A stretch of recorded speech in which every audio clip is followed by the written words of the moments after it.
Part 1. You'll hear two university students planning a computer programming lesson. First, you have some time to look at questions 1 to 4.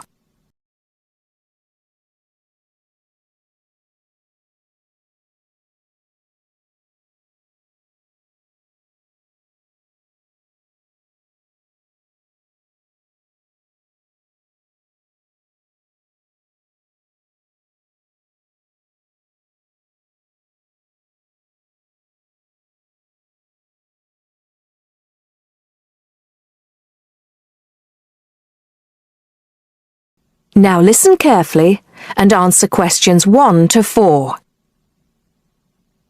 Hi, Hardeep. Is now a good time for us to plan that computer programming lesson we've been assigned? Hey, Dawn. I was just thinking about that, actually. Yes, let's get it out of the way now, shall we? I've got the instructions here. So, it says, design a 45-minute lesson for a class of 16 teenagers where they learn how to write a simple computer program in BASIC. Now, I know, of course, that BASIC is the computer language people used to use back in the 1980s when they wrote programs on microcomputers, but I'm not sure I feel very comfortable teaching anyone about it. Well, I did a bit of research yesterday and found out quite a few things, so I think we'll be okay. Great. So, what do you have in mind? Well, I think we should presume that none of the kids will know anything about BASIC. So why don't we start with a short multiple-choice quiz? It could focus on things like what BASIC is, what the letters stand for, when people used it, things like that. That sounds good. I guess it shouldn't take long. Just the first 5 minutes of the lesson, something like that. I don't think we should make the students do it on their own, though.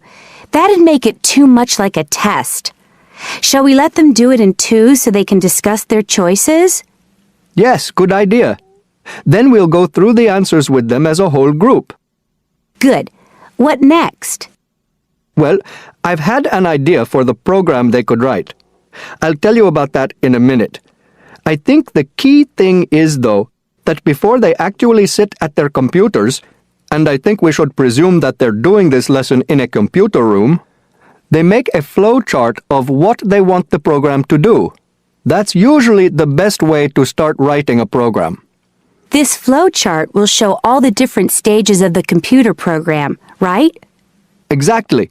It's probably best if the teacher stands at the board and everyone works on that together. Yes, otherwise they'll all come up with different flow charts and it'll get confusing. Precisely. I imagine making the flowchart will take about 15 to 20 minutes. Then they use that to write their computer program. Well, actually, I think there's a stage before that. You see, the flowchart will be in English. They're going to need to be taught a few basic commands so they can write their computer program. Now I'm getting out of my depth. What kind of thing would that be? Well, for example, when you want text to appear on the screen, the command is print in capital letters, followed by the text you want to appear in double inverted commas. Oh yes, I think I've seen that before. Right. So they'll need to be taught 5 or 6 commands before they use them to write their program. Okay, so how shall we do that? With the teacher talking to the whole class again? Well, we could, but it might be more fun to make it more like a competition, where there are a few teams competing against each other. Each team has maybe 4 or 5 people in it, and they have to do some kind of matching task. You know, they match the command print with to make text appear on the screen, something like that. That sounds good. Teenagers love competing with each other. Exactly. And then, for the final part of the lesson, they use their flowchart and the commands they've learned to produce the program. Let's presume, shall we, that there are 8 computers in the room, so that's 2 students for each computer. That sounds reasonable. So, tell me more about your idea for the computer program they're going to write. Before you hear the rest of the conversation, you have some time to look at questions 5 to 10.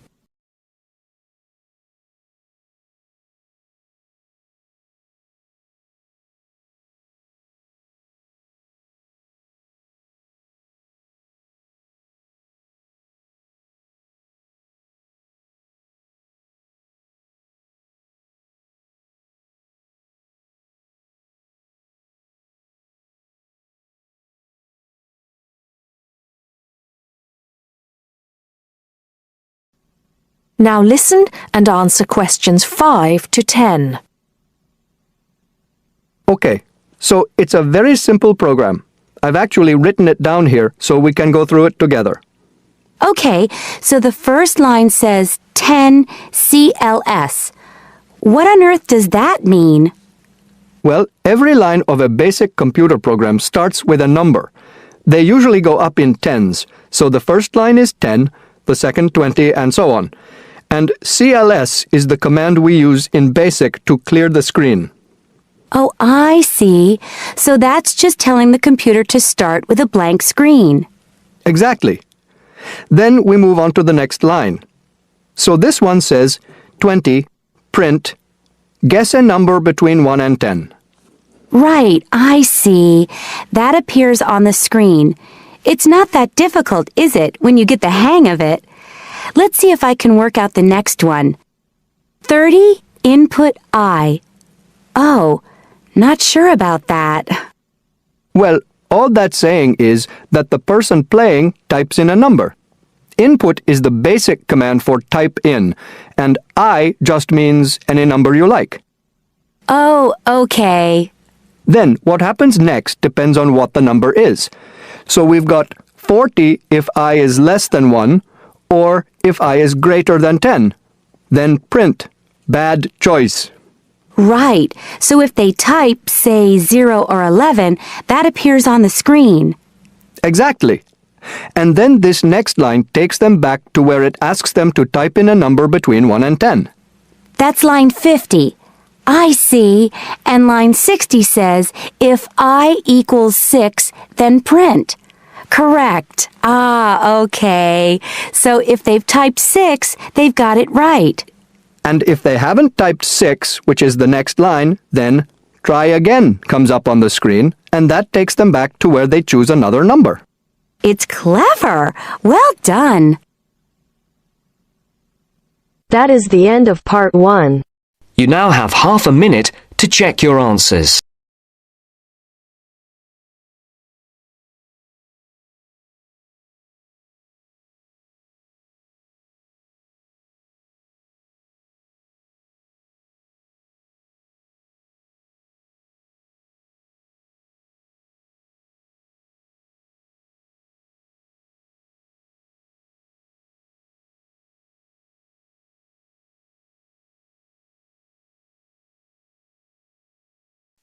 Now turn to Section 2. Section 2. You are going to hear a student arranging to transfer between English classes. She is leaving a message on the language department's answering machine. The student's name is Mei Lee. First look at questions 11 to 17.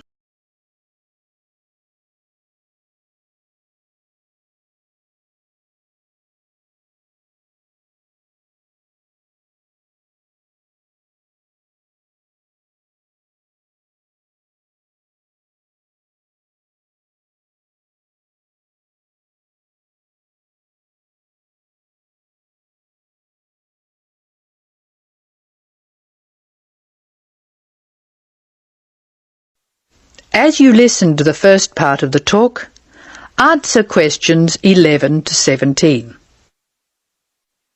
Hello, this is Mei Lee speaking. This message is for Mrs. Brooks in Student Affairs. Mrs. Brooks, I telephoned you last week and you told me to call back and put the details of my request to transfer on the answering machine. I hope you can hear me easily. I have the form here and I'll give you the information working from the top to the bottom. As you know, my family name is Lee, spelled L-E-E, and my first name is May. My student number is 002312. That's 002312. I'm in Mr. Anderson's class. You know, he's the one who helps out with the football team. The next part of the form asks for my address. I'll give it slowly. I live at Flat 5, 10 University Avenue. You probably know the building. It's just near the engineering school. The telephone number is 818-6074, and I share it with a lot of other people, so it's often engaged. I'll give it to you again. 818-6074. I think that's all I have to put on this part of the form. I know you were curious about my reason for requesting a transfer, so I'll explain that next. Before you hear the rest of the talk, you have some time to look at questions 18 to 20.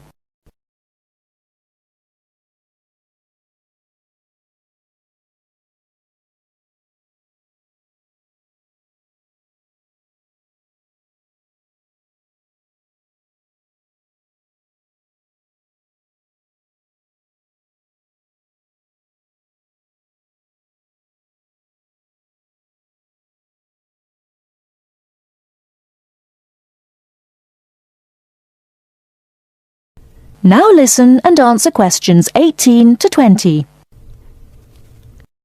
Now I'll tell you why I want to transfer between classes. Mrs. Brooks, I really like my teacher and my classmates, but I find it very hard not to speak in my own language.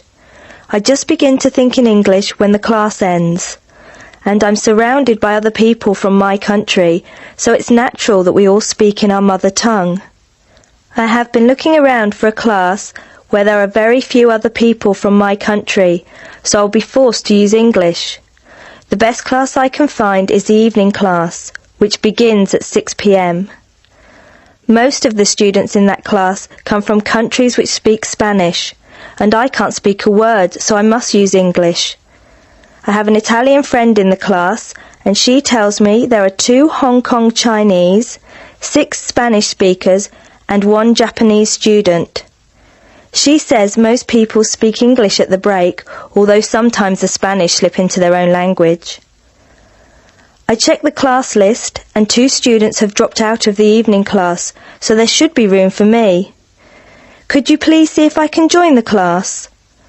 I'm not sure what the class number is, but the evening class I want is in room 305 of the Trotter Building.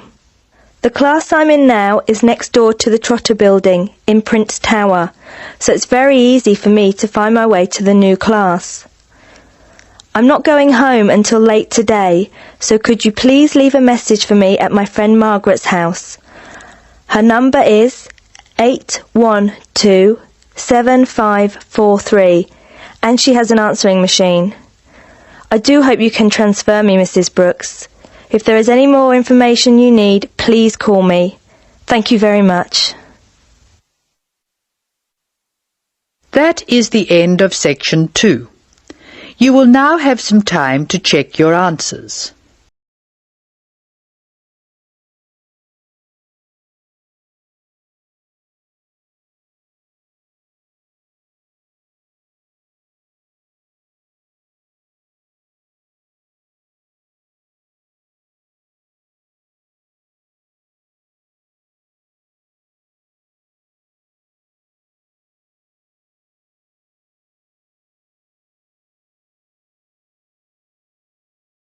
Now turns to part 3. Part 3. Richard Murray, a zoologist and popular TV personality, has been giving a talk on endangered species of wildlife to members of the Young Conservationists Association in a small town in the south of England.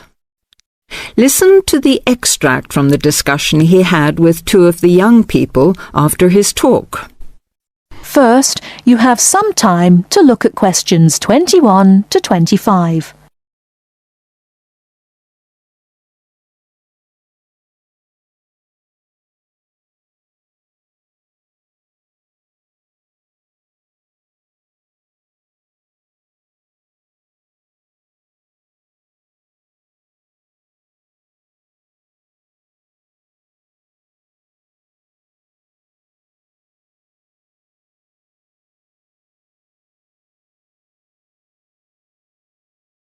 Now listen carefully and answer questions 21 to 25. What would you say, Mr. Murray, are the main reasons that so much of our wildlife will have died out by the end of the next few decades? Well, Tony, we can't of course rule out the effect of urbanization due to the spread of population. But apart from that, I believe there are two reasons which, in a way, are like the opposite ends of a piece of string. If you tie a knot in that piece of string, you end up with a circle, and whichever way you go round, it's going to turn out to be the same. I don't think I quite get that, Mr. Murray. Well, let's put it another way. It's rather like a film. You've got the good guys and the bad guys. They're pulling in opposite directions, but when it comes to the final showdown, it's hard to make out which is which. What are your two reasons, Mr. Murray? I call them greed and caring. Greed and caring? Yes, I know they don't seem to have much to do with one another, but think about it. The motive of greed is pretty obvious. In the course of the next few months, thousands of baby seals will be bludgeoned to death before they're even weaned from their mothers. What for? For the sale of their skins at inflated prices to please the vanity of a few and line the pockets of the killers. Crocodiles will be slaughtered to provide shoes and handbags for the rich. Gorillas, tigers, leopards and rhinos will be hunted for senseless sport or poached in defiance of regulations.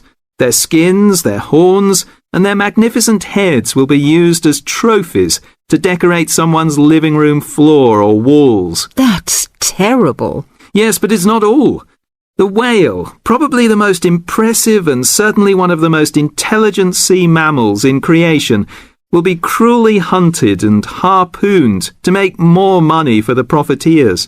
The dolphin, the sailor's friend, will be indiscriminately battered to death at so much a head on the grounds that it is taking away the livelihood of a few fishermen by consuming the fish in its natural habitat. But surely, Mr. Murray, we do have to keep warm. We need whale oil and ambergris. Fishermen have to make a living. Part of what you say is true, of course, Tony, but we shall have to enforce far stricter controls if future generations are not to find themselves in a world devoid of wildlife as we know it. Well, I see what you mean about fur coats and crocodile handbags, Mr. Murray, but I don't understand what you mean by caring. That can't be bad, surely. I mean, I thought we were supposed to be living in a caring society. Well, so we do, in a way. The trouble is, there are so many well-intentioned people who start out with the best possible motives of trying to protect or immunize us from this, that, or the other in the most effective way, at the quickest possible rate. But in their enthusiasm, they lose sight of the long-term consequences. It's only very gradually that the danger to other forms of life, including humans, comes out. Not to say leaks out, and by that time it'll probably be too late to do much about it. Take insecticides, for instance. But Before you hear the rest of the talk, you have some time to look at questions 26 to 30.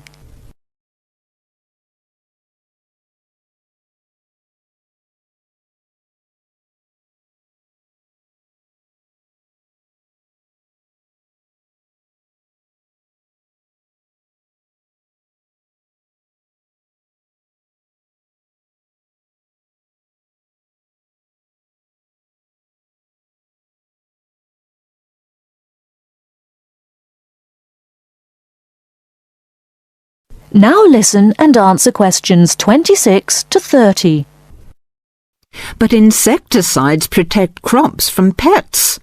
They destroy disease-carrying mites and creepy crawlies like cockroaches. True, but nature has a way of developing her own immunity against insecticides and other pest controls, with the result that the biologists are driven to inventing stronger and stronger compounds, which, though they may annihilate the pest, nevertheless permeate the environment, are assimilated by plant and animal life, and become absorbed by the soil. Countless innocent creatures, the beaver or the mole, for example, are performing a useful task in the natural control. The alarming prospect is that as these poisons enter the foods we eat, and consequently our own systems, they'll find their way into the body of the pregnant mother and into her milk, offering incalculable risks to the unborn or newly born infant. In spite of all our technological expertise, our time is running out. We're virtually destroying ourselves. That is the end of part 3. You now have half a minute to check your answers.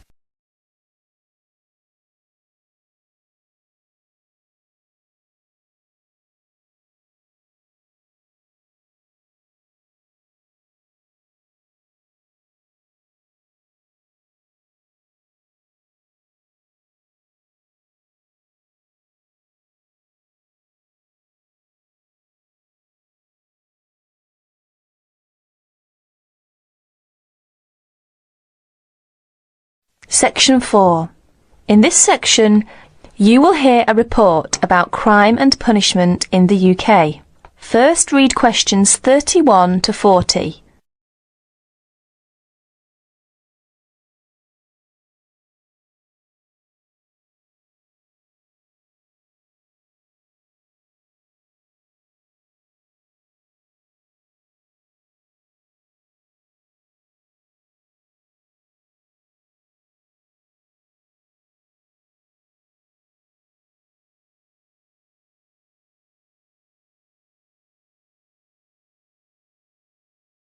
Listen to the report and answer questions 31 to 40. Like many other countries, Britain has experienced a great increase in criminal activity of nearly every kind. Nearly 5 times as many acts of violence were reported to the police in 1997 as 20 years before. Although most burglars are not caught, those who are caught overload the courts and prisons. Although the courts try, in theory at least, to use probation, community service, and other devices to avoid sentencing people to prison. The 50,000 people in prison are more in proportion to the population than in any other Western European countries. Vast sums are being spent on building new prisons, but the prisons are still overcrowded, and the humiliation suffered by their inmates makes rehabilitation difficult. Many prisoners are released early on parole. The prisons in England are run by the Home Office, though each prison has a local board of visitors who make reports about conditions and also deal with serious bad behaviour. Normally, prisoners are released after serving 2/3 or less of the time for which they were sentenced. But an offence in prison may be punished by the loss of some days of remission. There are several kinds of prisons, including open ones, and some prisoners go out to work in groups outside. Prisoners who want to study for examinations are helped to do so, and there are training courses in prisons. But in practice, some spend little time outside their cells. Most crime is committed by young males, and is opportunist and is not planned by hardened professional criminals, although these do exist in most common people's view. Crime tends to be concentrated in large cities and urban areas. About 94% of offences recorded by the police in England and Wales are directed against property, but only 5% involve violence. Rising affluence has provided more opportunities for casual property crime. In 1977, for example, car crime was only 1/10 of total crime, but this has risen to about 28%. The demand for and supply of illegal drugs had been an increasing factor in the incidence of crime in recent years. Regular crime surveys are undertaken in England and Wales, Scotland and in Northern Ireland. In 1999, a survey in England and Wales asked respondents for information about how crime had affected them in 1998. It estimated a total of 15 million crimes in 1998, the majority of which were against property. Violent crime accounted for only 5% of the total. while 36% involved vehicles, 9% were burglaries, and 30% other forms of theft. These surveys, the fifth of which is in progress, indicate that many crimes go unrecorded by the police, mainly because not all victims report them. That is the end of section 4. You will have half a minute to check your answers.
Give it to me.